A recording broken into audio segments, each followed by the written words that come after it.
नमस्कार, hot topic में आपका स्वागत है। मैं हूं अखिलेश शर्मा। मुंबई में ड्रग्स मामले की जांच कर रही एनसीबी ने आज फिर अभिनेत्री अनन्या पांडे से पूछताछ की। एनसीबी ने अनन्या से करीब 4 घंटे तक सवाल जवाब किए। एनसीबी ने कल भी उनसे 2 घंटे तक पूछताछ की थी। एनसीबी ने सोमवार को उन्हें फिर से बुलाया है। क्रूज ड्रग्स मामले में गिरफ्तार आर्यन खान के व्हाट्सएप चैट में अनन्या का भी नाम आया। इसी सिलसिले में एनसीबी उनसे पूछताछ कर रही है।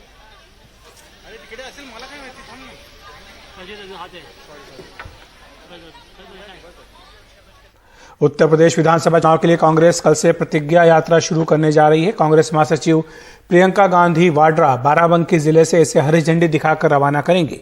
प्रियंका गांधी महिलाओं को 40% टिकट देने की पहली प्रतिज्ञा का ऐलान कर चुकी हैं। बाकी 6 प्रतिज्ञाएं वो कल जाहिर करेंगी।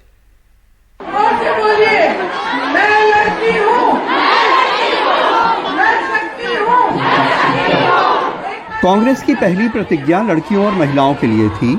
उनके लिए उन्होंने विधानसभा चुनाव के 40% टिकट देने की प्रतिज्ञा की है।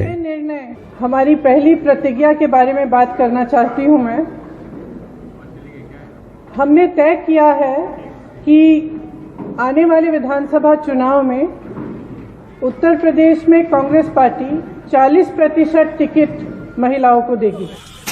बाराबंकी के एक मैदान में अब ये तैयारियां हैं कुछ नई प्रतिज्ञाओं के ऐलान और उन्हें आवाम तक पहुंचाने के लिए सफर पे निकलने की। इसी मैदान में प्रियंका एक जनसभा करेंगी और बाराबंकी से झांसी तक का सफर तय करने वाली एक यात्रा को रवाना करेंगी। प्रतिज्ञा यात्रा उत्तर प्रदेश में कई जगह से, अनेक जगह से निकलनी है और जो बुंदेलखंड की तरफ जानी है वो प्रतिज्ञा यात्रा बाराबंकी से स्टार्ट होनी। तो यहाँ बाराबंकी की प्रतिज्ञा यात्रा को स्टार्ट करने के लिए प्रियंका जी यहाँ आ रही हैं। कांग्रेस ऐसी 3 प्रतिज्ञा यात्राएं एक साथ शुरू कर रही है।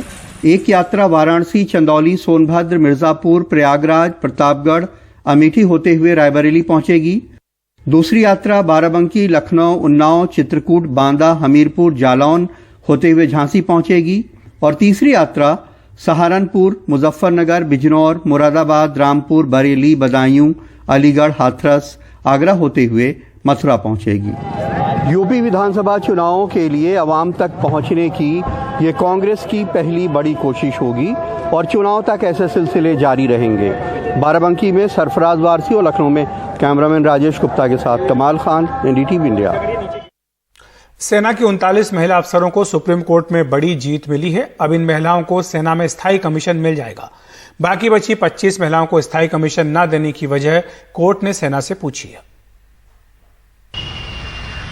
देश की सबसे बड़ी अदालत से सेना की 39 महिलाओं को बड़ी राहत मिली। लंबी लड़ाई के बाद अब इन महिलाओं को परमानेंट कमीशन मिल पाएगा। सुप्रीम कोर्ट ने केंद्र सरकार से कहा कि वह इन महिलाओं को 1 हफ्ते के भीतर स्थायी कमीशन देने के आदेश जारी करे। सेना के 72 महिला अधिकारियों ने सेना और रक्षा मंत्रालय के खिलाफ अवमानना की याचिका दाखिल की थी। इनमें से एक महिला ने सेना से रिलीज करने की अर्जी दी है।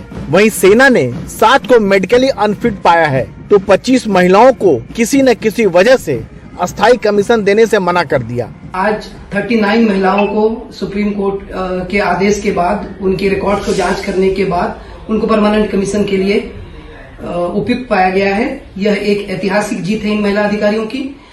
इवन वो 26 महिला अधिकारियों का जिनको अभी आर्मी यह स्टैंड ले रही है कि उनको परमानेंट कमीशन नहीं दिया जा सकता, इवन उनके भी केस में सुप्रीम कोर्ट ने एक बहुत ही ऐतिहासिक फैसला सुनाया।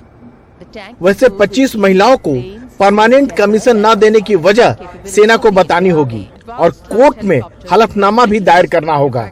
अदालत ने जानना चाहा है कि क्या इन्हें अदालत के पुराने आदेश के आधार पर ही मना किया गया है। इंडियन आर्मी की महिला अधिकारियों की लड़ाई तारीख पे तारीख करते हुए आज एक मुकाम पर पहुंची है, जिसमें परमानेंट कमीशन 72 में से केवल 39 महिला अधिकारियों को मिला है। यानी कि बाकी महिला अधिकारी जो इतने लंबे टॉर्चर से गुजरी, जिसमें न केवल उन्होंने अपने कलीग्स का क्रिटिसिज्म सहा, उसके अलावा समय लगा, इतने वकीलों की फीस गई, परिवार की और खुद की उम्मीदें भी टूटी हैं। मैं समझती हूँ जब वे 20 साल सर्विस कर ही चुकी हैं, अपनी योग्यता सिद्ध कर ही चुकी हैं, तो एक दायित्व की तरह भारतीय सेना को उन्हें परमानेंट कमीशन देकर एक स्थायी करियर दे देना चाहिए, जैसा कि सुप्रीम कोर्ट ने भी बार बार कहा है। सेना में वैसे तो अभी 1500 के करीब महिला अफसर हैं। पुरुष अफसरों की तादाद 48,000 के आसपास है। पुरुष अधिकारियों की तुलना में यह संख्या करीब 3% है। इन महिलाओं ने एक लंबी लड़ाई लड़ी है। कुछ एक महिलाओं के लिए लड़ाई अब भी जारी है। अच्छी बात यह है कि इस वजह से सेना में और महिलाओं के आने का रास्ता खुला है। नई दिल्ली में आशीष भार्गव के साथ राजीव रंजन, एनडीटीवी इंडिया।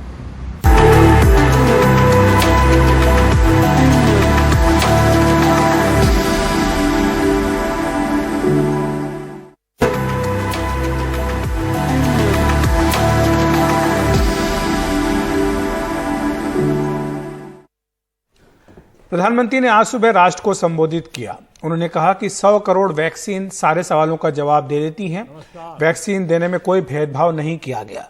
उन्होंने कहा कि हमने मुफ्त टीकाकरण का अभियान चलाया। ताली थाली बजाने से देश में एकजुटता दिखी। भारत के प्रयास की दुनिया भर में सराहना हो रही है।